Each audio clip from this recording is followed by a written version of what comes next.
There's lots of investment products out there. And today on the show, we're specifically looking at unit trusts and ETFs because that's what you guys have been asking me about. So today we're going to show you the comparisons of these two investment products.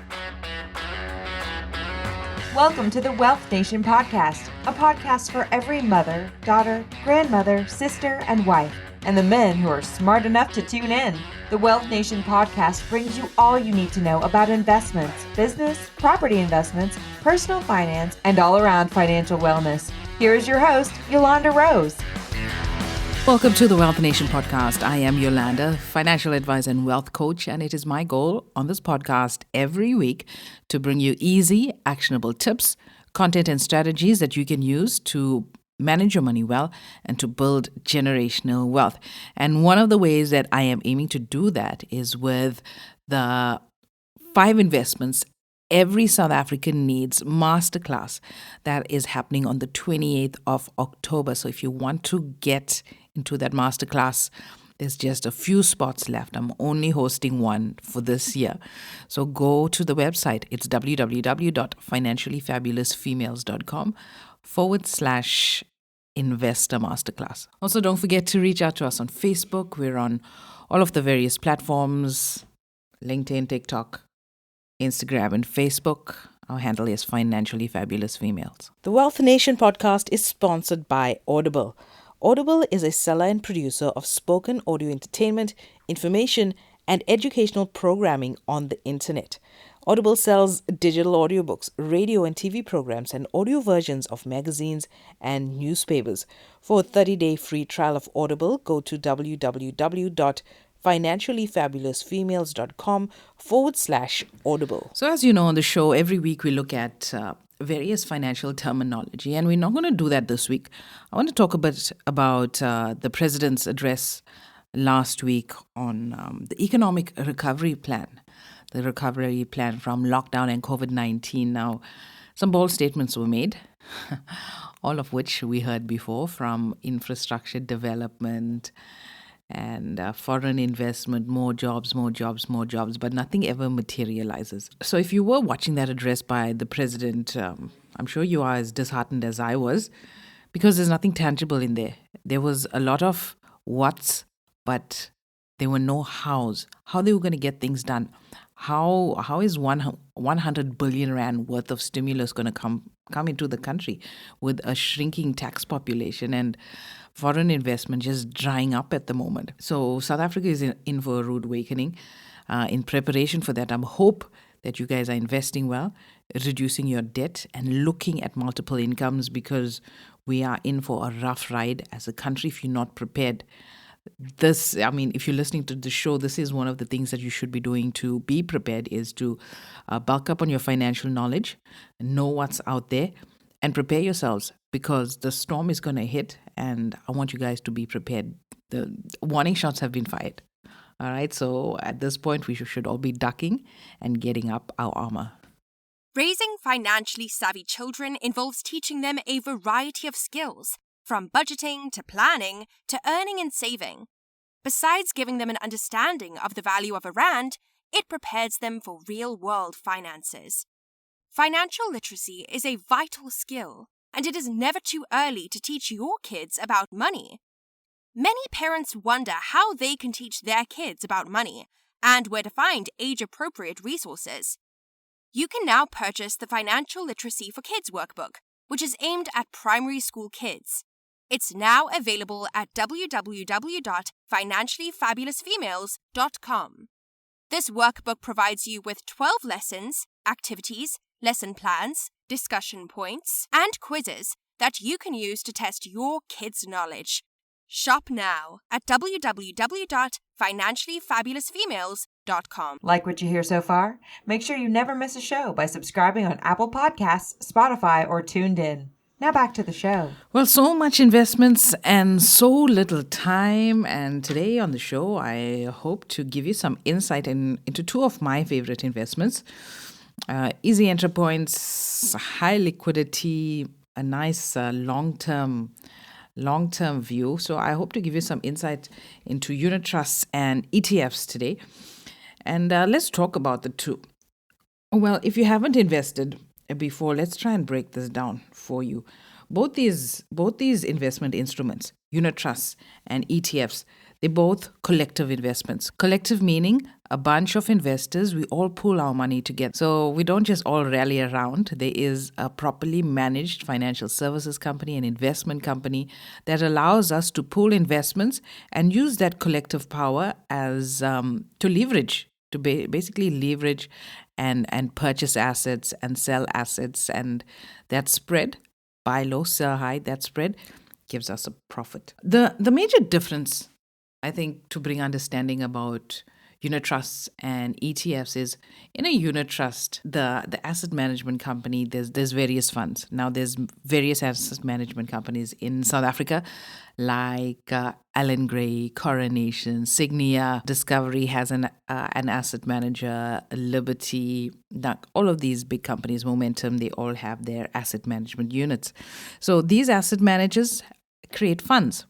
For example, the ever popular Allan Gray Balanced Fund, Allan Gray Stable. Each of these funds have varying levels of risk. So if we look at Allan Gray Balanced, so that's a fund that has a mix of financial products within that fund. So right now I'm sitting with the Allan Gray Balanced Fund fact sheet in front of me. Now this size is 132 billion rand. That's how big this fund is. And there's about, 572 million units within the fund. And currently, the fund is priced, the unit is priced at around 100 Rand for one unit. So if you want to invest in this fund, you would go to your financial advisor. You could even go directly to Allan Gray. And now each advisor and each investment house, they all have their different parameters and entry points and minimum premiums and all of that. So you can go purchase a unit for 100 Rand of this. So maybe in 5 years' time, this unit will now be worth 150 Rand.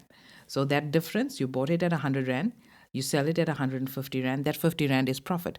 Now, obviously, if you're doing it consistently, it's huge volumes of money that's actually involved. But that in a nutshell is how you make money with unit trust. But going back into this Allan Gray Balanced Fund, now you can purchase this fund on a unit trust platform. And let's try and see what's in here. All right. So the top 10 shareholdings of this company. Now, in any fund, from any asset manager, they don't tell you exactly what they're investing in because that's their secret recipe, right? But they try and give you an idea of how their investments are going by letting you know what the top 10 shareholdings of the actual fund is. So as of the 30th of September this year, 2020, their top holding was Naspers, then British American Tobacco, Glencore, Standard Bank, Woolworths, Remgro, First Rand, Old Mutual, Taiwan Semiconductor Manufacturing, and Sasol. And when we look at the asset classes, we see about 75% of that is an equity. That means 75% of this fund, of the 100 and something odd billion rand that's in this fund, 75% is in equity. They're holding shares in actual companies. And that's very typical of a balanced fund. They have about 70% equity in them. Then they're holding about 1% in property. Now, 1% of 100 and something odd billion, that's still a lot of money. Then they have about 4.3% into commodities, oil, gold, diamonds, that kind of thing. And they have about 13% in bonds, government debt. They're not telling us which government, local or offshore. And this specific fund can invest a maximum of 30% offshore. So they won't exactly tell us which 30% they have offshore in these asset classes. And the Allan Gray Balanced has about 6% in hard cash, in bank deposits and in the money market. So they're generating income through interest when it comes to the cash holdings. So that's the summary of the fund right there. So when it comes to the shares portion, that's 75%. This fund makes money by the dividends that they get as shareholders. Also, when they sell those shares as well, hopefully they're selling it at a profit and then they're making money that way. Property, they're holding property that can either be rentals or they're buying, selling property. Commodities, they're buying low and they're selling high. Government bonds, they're holding government debt. That means they're getting interest payments after a certain period, sometimes 10, 15, 20 years. They have a set interest rate on that. Actually, for those bonds, 10% are in South Africa, and 1.5% is in Africa, and 2.3% of those bonds are offshore bonds. All right, and then money markets and cash, it's interest. So that's how this fund makes money, in a nutshell. So you can buy Allen Gray Balanced on a unit trust platform. So unit trust, like we said, going back to the actual difference of a unit trust and EFT, it's a collective investment.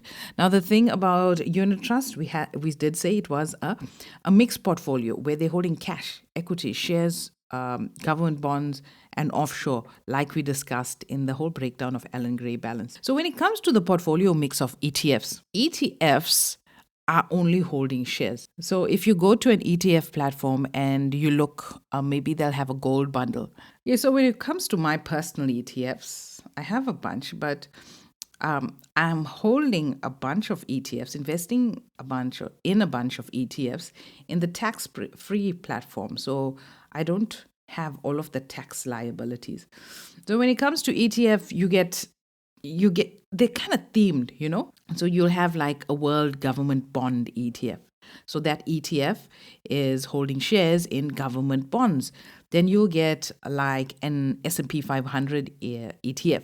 So they're tracking it's basically a tracker ETF. They're tracking the S&P 500 and they try to mimic the performance of the S&P 500. And S&P over like a period of 50, 60 years, they average around a 10% return. So that's all they are. They're basically a collection of shares, and all of the various asset companies will track these shares and hold these basket of shares. The nice thing I like about ETFs is that they're almost immediate access. For example, if I sell any of my ETFs in the morning, in a couple of hours, I have full access to the money.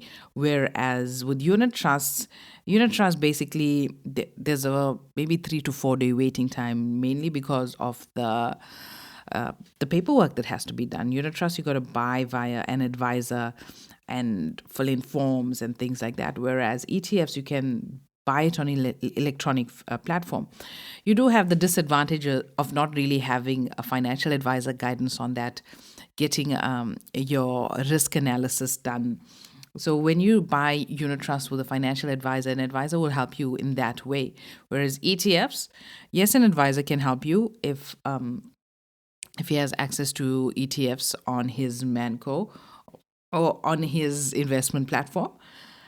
Otherwise, you can buy ETFs directly, and that's one of the really nice things. I have my ETFs. I have some that I buy on a unit trust platform because I am a financial advisor, and there are some that I buy from my cell phone. I'm directly with the stockbroker.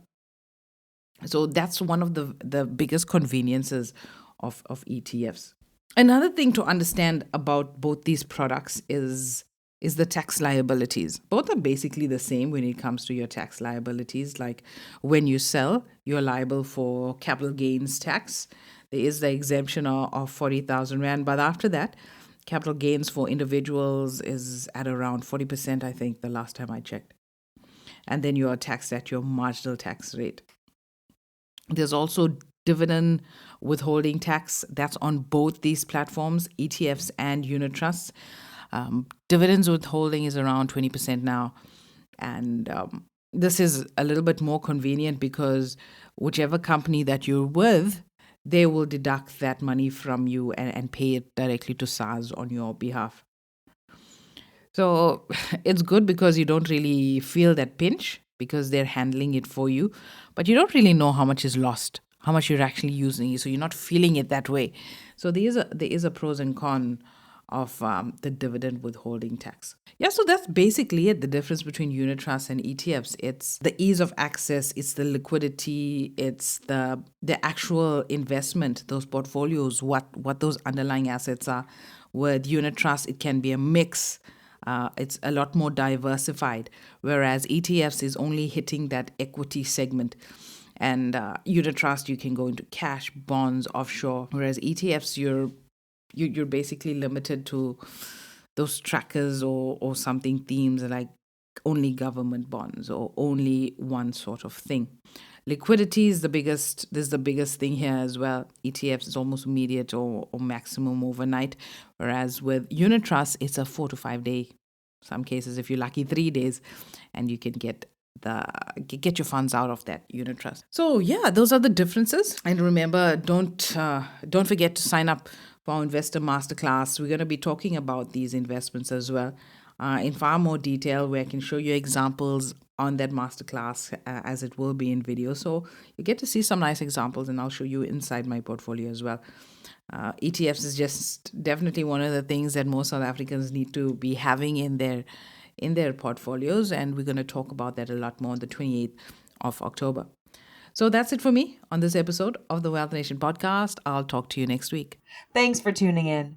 Make sure to visit our website at www.financiallyfabulousfemales.com and sign up for our free investment masterclass.